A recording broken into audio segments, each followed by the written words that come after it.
Yeni tədris ilinin başlamasına sayılı günlər qalıb. Valideynlər isə artıq məktəb alış-verişinə başlayıblar. Bəs bir şagirdin məktəbə hazırlığı bu il neçəyə başa gəlir?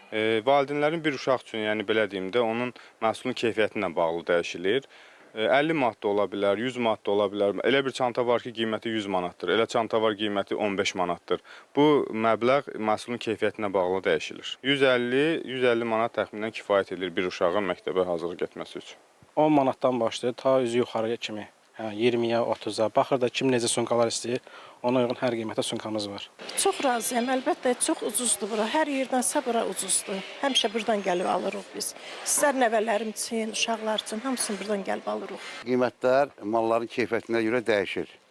Məsələn, ucuzlu mallarımız da var. Yəni ki, orta qiymət, biraz yuxarı qiymətlər də var.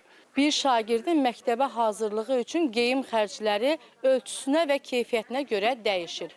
Bir şagirdin ortalama, yəni polnu da, geyimi, məktəb forması 70 manat və 100 manat arası beləsinə dəyişir. Məktəbli çantaları 10 manatdan 35 manata dəkdir. Bu qiymətlər çantanın keyfiyyətinə və modelinə görə fərqlənir. Çox baxasılıqdır, yəni fikirləşmək lazımdır, kasıb da fikirləşmək lazımdır. Yəni stabil eləmək lazımdır, amma stabil deyil. Tam olaraq elə bilmirik, qiymətlər ucuzdur yoxsa bahadır. Bir şey yoxlayıb görərik inşallah. Bəli, qiymətlərlə tam razıyıq. Hər büdcəyə uyğundur qiymətlər. Yaxınlaşıb əldə edə bilərlər. Məktəb ləvazimatlarının qiymətləri 20 manatdan başlayır. Qiymətlər məhsul və dəstlərdən asılı olaraq 150 manata dək dəyişir.